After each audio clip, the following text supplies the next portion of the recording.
always said that seeing a nice color combination gives me butterflies. It's always been like that for me. I've always had like a very visceral experience of color.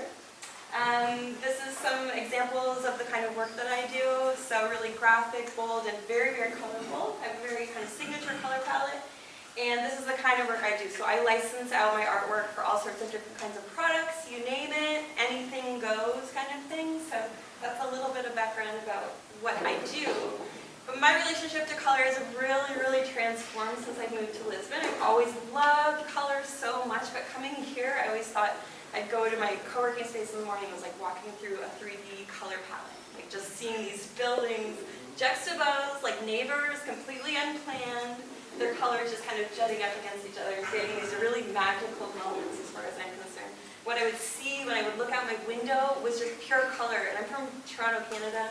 I love it, but everything's like gray and brown. So this is very, very refreshing for me. And I loved also seeing when people were trying to paint their buildings and trying to like get the right blue shade and end up with these like lovely little collages. So yeah, my relationship to color is very transformed since I moved to Lisbon. Yeah, I'm Susan. I'm an architect, an international color consultant. I'm the founder of Unbox Color. The same as Elizabeth, Lisbon welcomed me with its beautiful, beautiful, colorful cities. But 90% of the times when I came in a place, it was like this. And this made me wonder, why could it be? Was people afraid? And I had kind of a midlife crisis. I didn't want to be an architect anymore, and I found that I could be a color consultant. So basically I work as color consultant, color design, color education. I host workshops for people, and I also have a little color shop in Principe Real that you're most welcome to come and visit. Yeah? And we also, well, this is what bonded us, color, and we host a retreat. The next one will be in September. It's an immersive creative retreat, all based on color, together with Elizabeth, and the next one is in September. So you're welcome to come and find out more later, yes? So Elizabeth, color expressive. Okay, so yeah, we work bonded very much through our relationship to color and the way we use it in our lives. So we both feel very strongly that it kind of has this power to kind of like uplift us, energize us, change our mood. And we really use color in so many different ways in our lives without even kind of thinking about it. So we use expressions like we were tickled pink. Or there's, things are unclear, they live in the gray area. If you're sad, you might say you're feeling blue. When things are good, you say life is golden. If you want to lighten the mood, like a lighter color would be appropriate. So color really, really creates a vibe. So if we look at these images, for instance, everything's really soft, muted, kind of serene. I feel just relaxed, just like looking at them. I kind of melt a little bit. But these ones are a little bit more intense and energetic, and the energy kind of comes up a little bit. These ones feel really kind of cozy and warm, kind of have a different power to them. So yeah, color really is an opportunity for play. It's the way we use color in our lives. It's the way we dress. It's like how we choose to, put our clothes on in the morning, and the way we look at our environments, the way we pair colors, the food that we eat. We're very visual people, so looking at a plate full of color is really exciting to us. It's the way we see, a scrap of paper, just like anything, the way we look at the world. And it's the way we interact with color in an environment. And we both feel, so our retreat is called Color Story, and one of the main reasons is because we feel that we all have our own unique color story to tell. So we all bond with color in our own really unique ways. And for me, my relationship to print, pattern, and color was like when I was a kid. So I grew up in this apartment that was filled with patterns from the 60s and 70s, really bold retro palettes. And those colors are like part of my identity. Like they really feel, they're always present in my work. And some of the patterns, and like mustard, eternally, like every pattern I ever make, orange, pink, yellow, they're very fundamental to my color experience. Susan, what about your color story? So, I was born in Chile, and as every Chilean baby I was always dressed with pink. I couldn't say that I didn't like pink at the time, of course. I like it now. I was always selling stuff outside my house with these green gates. I studied architecture in these yellow buildings, and even when I got married, I had to have a little bit of color in my dress. Yeah, it's been 7 years without seeing the white of the Andes. And I also lived in Ireland, in the Emerald Island for 5 years, so that's very connected to my heart and to my own color story also. Okay, so today we're going to get a little bit experimental. We're going to start interacting with each other a little bit. So we're going to encourage you to think about your own color story. So you each got a little cup. Did everybody get a cup? Everybody got a cup? Okay. If you didn't, then maybe you can share with somebody. And you can either do it in in pairs or 3. If you're kind of like, you need to join a group, 2 or 3 people is great. And look in your cup, pull out whatever color you choose, and tell each other what your experience of that color is. Does it bring up a memory? Does it make you feel something? Introduce yourself and just share a little bit of your own color story.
I will do it like a really quick color psychology, yeah?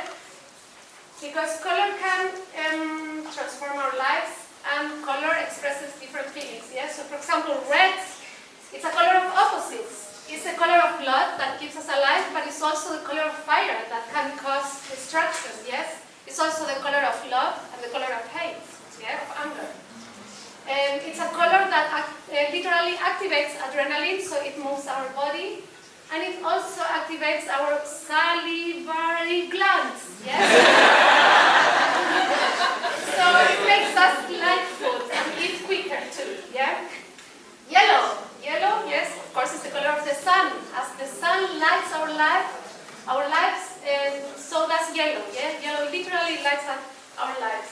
It symbolizes birth, creativity, yeah, and new possibilities. And it's also the color of friendship, positivism, and joy, yeah.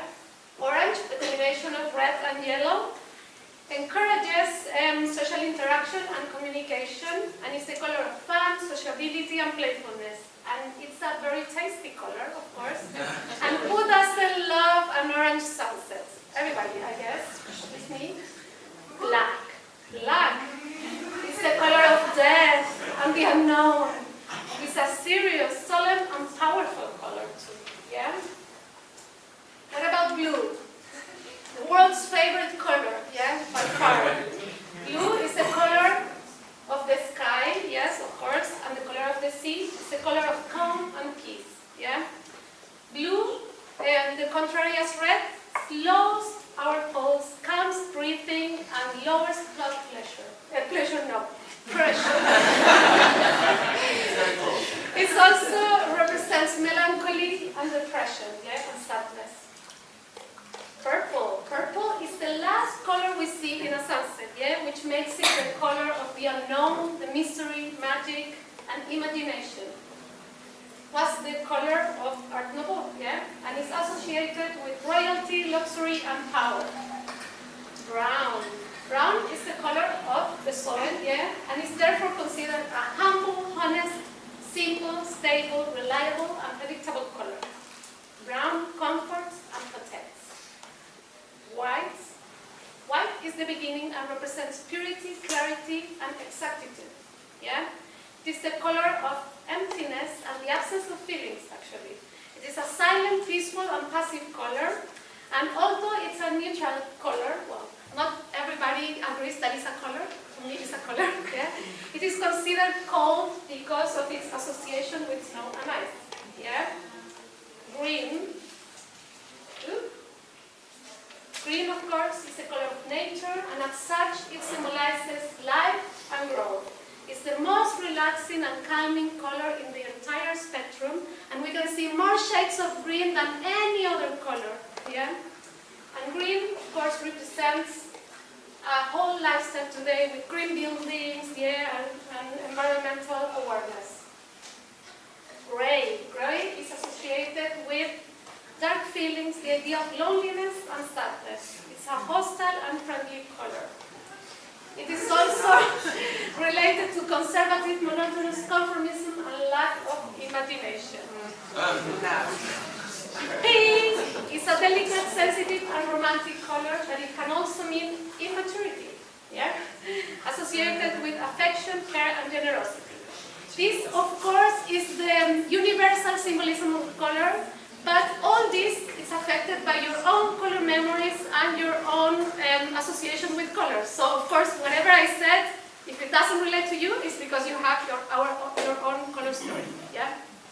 So now, what we're going to do? Okay, we're going to get playful. We're going to do another little activity together. So you each got a cup, and you each got a paper inside your cup, and it has a word on it. And so around the room you will see these different words. So you're going to gather in your groups, and together as a small group we are going to create a color palette using all of these beautiful color goodies around the room. We've got some over here, a whole bunch here and here. And together as a group, come up with a color palette that describes that feeling to you as a group. Talk about it. Why does it feel that way? And go on about 5 minutes, get colorful, playful, and just have some fun with colors. Be with yourself, be comfortable. So this is perfect. It's like a soft landing then.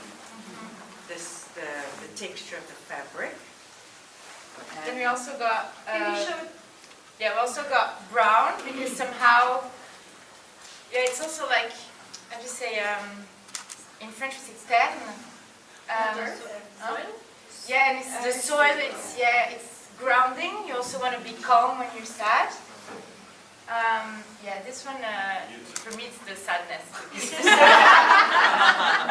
You don't want to have that in your house. No. Rip it out. But then we also have I like the blue because as you mentioned when you're sad you're feeling blue. But it's so we have dark blue and a light blue. Any comment on it? Yeah, I just thought it was really muted and kind of, I don't know, lost in thought. Nile blue and black iris, which I thought was very moody, which is kind of sad as well. Okay, sorry. On a personal note, like for fado, that I music. Blue because I'm from Porto. And I miss my city. And yellow because I'm here. And alone. Okay, not that. Now, since you are in your groups and we are running out of time, sadly, we will do a last activity. We will play a song, and in your groups, you will create a color palette to that song, okay? And we will finish with that, yeah? So another 5 minutes, 4 minutes, 5 minutes, yeah? You ready? Do we put them all back? Or? Oh, yes.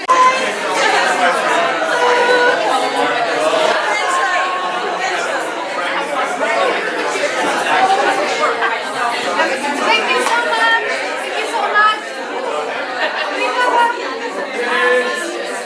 Yeah, we hope that you get to start thinking about color and feelings, and you go and play with this activity at home, put music and find whatever things you find of different colors, and also look at this beautiful city with other eyes.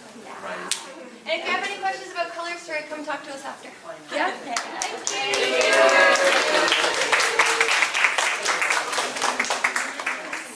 Yeah, thank you so much. Hope you all enjoyed. Thank you so much, Elizabeth and Susan, once again. Bravo!